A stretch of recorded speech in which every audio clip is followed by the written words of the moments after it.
کے بعد جو نکاح ہے وہ سب سے بہترین طریقہ ہے کہ تم امیر بن جاؤ۔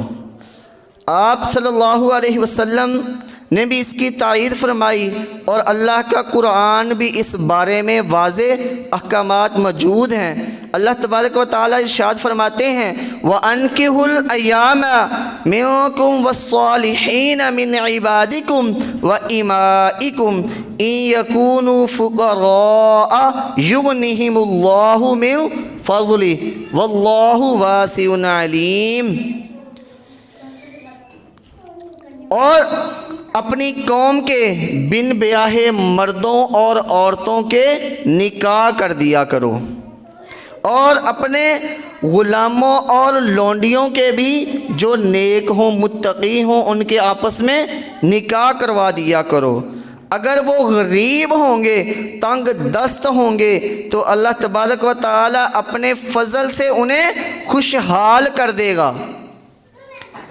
اور اللہ بہت وسعت والا ہے اور سب کچھ جاننے والا ہے۔ آج بھی آپ اس بات کو آزما کر دیکھ لیں کہ آپ کا بیٹا اللہ اس کو رزق نہیں دے رہا، یا آپ کی بیٹی ہے، آپ کے حالات تنگ ہو جاتے ہیں، آپ اپنے بچوں کے نکاح کر دیں، اللہ آپ کو بھی رزق دے گا اور ان کا رزق بھی اللہ ہی کے ذمے ہے۔ آج بہت سارے والدین صرف اس لیے اپنے بچوں کے نکاح نہیں کرتے کہ وہ جو آنے والی آئے گی اس کا ذمہ داریاں کون اٹھائے گا، اس کے اخراجات کون برداشت کرے گا۔ تو میرے ایک بھائی ہیں، انہوں نے اپنے بیٹے جو ان کے پڑھ رہے ہیں ان کے بھی نکاح کیے ہوئے ہیں۔ اللہ اکبر، یہ ہے اللہ کے اوپر توکل۔ ان کا تو نام نہیں مجھے یاد، لیکن ان کے بیٹے ہیں قاری انعام اللہ اور حبیب بھائی، مرکز لارنس روڈ میں ایک بھائی پڑھاتے ہیں اور ایک پڑھتے ہیں۔ جو پڑھتے ہیں وہ ان کا بھی نکاح ان قریب کرنے والے ہیں۔ آخر وہ کس وجہ سے ایسا کر رہے ہیں؟ انہیں پتہ ہے کہ جو میرے گھر میں آئے گی وہ اپنا رزق لے کر آئے گی، اس کا رزق جو ہے وہ اللہ کے ذمے ہے۔ لیکن ہم کہتے ہیں کہ اگر ہم نے بہو لے آئے تو ہمارا بیٹا ہمارے ہاتھوں سے نکل جائے گا۔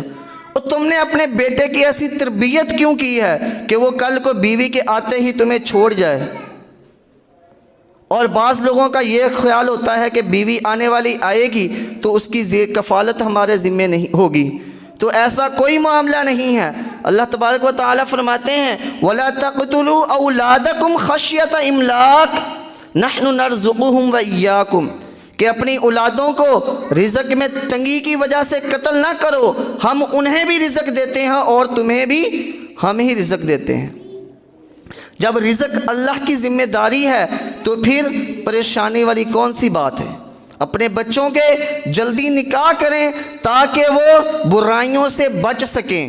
اگر آپ نکاح نہیں کرتے ہیں اور وہ برائیوں کا ارتکاب کرتے ہیں، وہ گناہ کبیرہ کرتے ہیں، تو یہ پھر ذمہ بھی آپ کا ہوگا کہ آپ نے انہیں گناہ کرنے پر مجبور کیا، انہیں سیدھے رستے کی طرف نہیں لگایا، کہ ان کا نکاح آپ نے نہیں کیا۔ ایک صحابی آئے آپ صلی اللہ علیہ وسلم کے پاس اور ارشاد فرمایا کہ یا رسول اللہ بڑی تنگ دستی ہے، حالات گھر کے بہت ٹائٹ ہیں کہ ہم گزارا نہیں ہو رہا۔ تو آپ صلی اللہ علیہ وسلم نے ارشاد فرمایا کہ نکاح کرو۔ وہ گیا، حتیٰ کہ وہ پہلے سے شادی شدہ تھا، وہ گیا، اس نے دوسرا نکاح کر لیا۔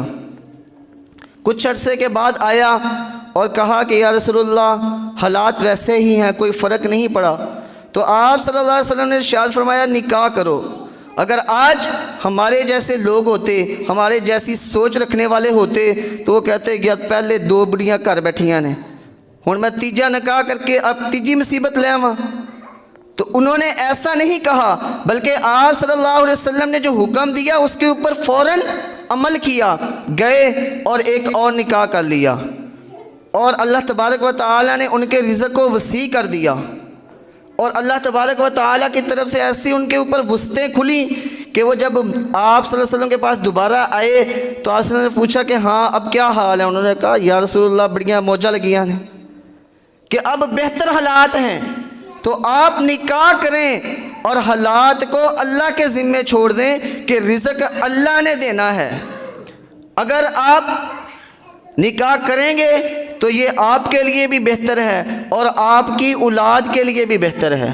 اگر ہم بچوں کے ٹائم کے اوپر جیسے ہی وہ بالغ ہوتے ہیں نکاح کر دیں تو ہم اپنی جوانی کے اندر ہی بچوں کے دادا بن سکتے ہیں، اپنے بچوں کے پردادا بن سکتے ہیں اگر ہم ان کی بھی بچوں کے جلدی نکاح کریں۔ اور اس طرح ہمارے معاشرے سے بے حیائی اور برائی بھی ختم ہو جائے گی کہ جب ہر انسان شادی شدہ ہوگا، ہر انسان اللہ سے ڈرنے والا ہوگا، اس کے گھر میں اس کے بچے ہوں گے تو وہ برائی سے بچے گا اور برائیوں کا خاتمہ ہوگا۔ اور اس کا سب سے بڑا فائدہ کہ اللہ تبارک و تعالی اسے غنی کر دے گا۔ تو آپ بھی اس بات کے اوپر عمل کریں، اور بھی میرے جتنے بہن بھائی جو سننے والے ہیں وہ بھی اس بات کے اوپر عمل کریں کہ ہم نے قرآن جب ہمیں حکم دے رہا ہے تو ہم اس کے اوپر کیوں عمل نہ کریں۔ تو کوشش کرنی چاہیے کہ اپنے بچوں کے جلدی نکاح کریں تاکہ ہم اس دنیا میں بھی سرخ روح ہو سکیں اور آخرت میں اللہ کے ہاں بھی سرخ روح ہو کر جنت الفردوس میں داخل ہو سکیں۔ اللہ تبارک و تعالی سے دعا ہے کہ جو کہا گیا اور ہم سب نے سنا، اللہ تعالی ہم سب کو اس کے اوپر عمل کرنے کی توفیق عطا فرمائے۔ وآخر دعوانا ان الحمد للہ رب العالمین۔